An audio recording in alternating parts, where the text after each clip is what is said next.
Je reviens de l'hôpital et moi j'ai pas vu de petite vieille, mais j'ai vu un petit vieux. Il m'a bien marqué. Il s'appelait René. Enfin, il s'appelle René. Sa mère s'appelait René. Et eux, son père Alfred, s'ils avaient eu une fille, ils l'auraient appelé Alfreda. Comme ils ont eu un fils, ils l'ont appelé René. Travaillait dans la Société nationale des chemins de fer vicinaux de Belgique.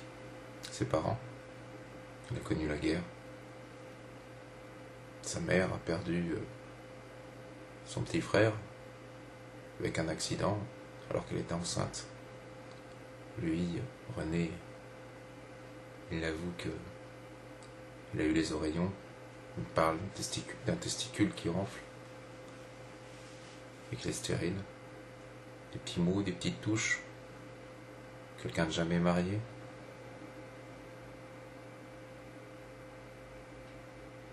Passionné d'histoire, de nombreux livres chez lui.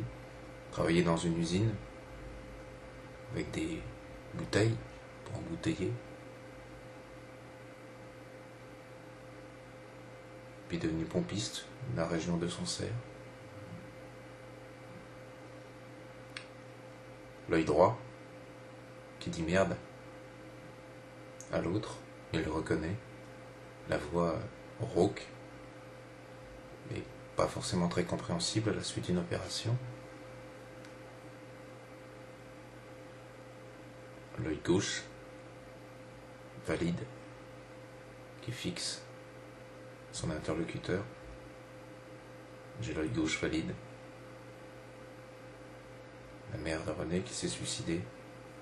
René qui pleure en racontant cette expérience. Qui parle aussi des châteaux qu'il a visités. Avec un ami à lui. Un ami forcément. René qui vit tout seul. Avec ses livres. Dans sa maison. Qui attend de savoir s'il va en maison de repos. Et l'examen de l'urologue. Parce que pour les poumons, ça va. René, il m'a bien ému aujourd'hui. Il y a des gens comme ça quand on visite les hôpitaux qui vous parlent plus longtemps. René qui parle des rutabagas pendant la guerre ou des 10 kilos de farine qu'il allait chercher dans la ferme. Il loupait un jour d'école. René qui parle d'histoire, de certains faits historiques qui sont toujours liés de toute façon bien plus à la politique qu'au fait de vouloir imposer des opinions religieuses. La perte de la reconnaissance de la Vierge dans l'Église catholique pour faire plaisir aux protestants. René qui me raconte comment il s'intéressait à De Gaulle à partir de 58, comment il a lu des écrits sur cet homme-là. Il n'y a pas beaucoup de livres d'histoire sur 39-45, il l'a vécu. Il en a un petit peu sur 14-18, mais pas trop. Les grands-parents, les parents racontaient beaucoup 14-18. J'ai beaucoup aimé parler avec René. C'est difficile de rendre l'intensité de la conversation, les petites touches, les petits bouts, où on devine quelqu'un avec ses meurtrissures, ses petits secrets, des choses qui se dévoilent. René, vieil ours mal léché, qui n'a jamais pu trouver chaussures à son pied, qui a vécu longtemps avec ses parents,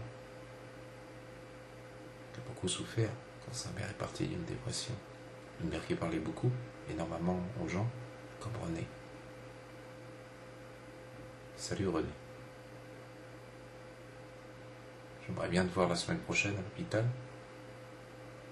si t'es encore là, mais je préférerais que tu sois plus là. Et moi, je vais peut-être changer de toute façon. Encore meilleur, j'espère. Ou pas là.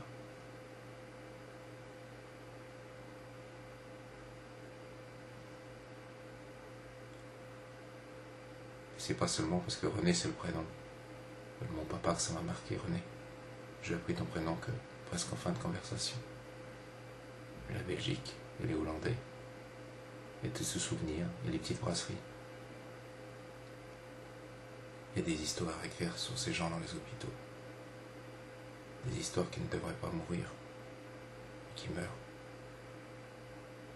Où va le monde quand on oublie ce que savent les anciens?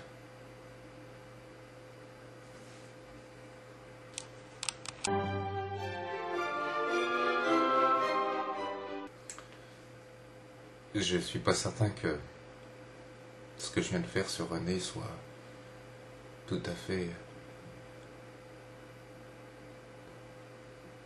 dans le registre de l'émotion que j'ai ressentie. Les cheveux blancs, bien peignés, une sorte de croûte bizarre qui lui dessinait une pointe sur l'oreille droite. Les yeux gris, avec un léger voile, mais il pouvait toujours continuer à lire René.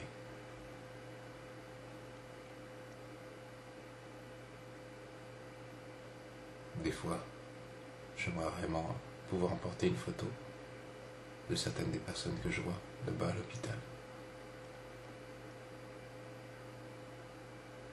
Je me souviens plus des choses lorsque je peux les garder en mémoire avec un visuel.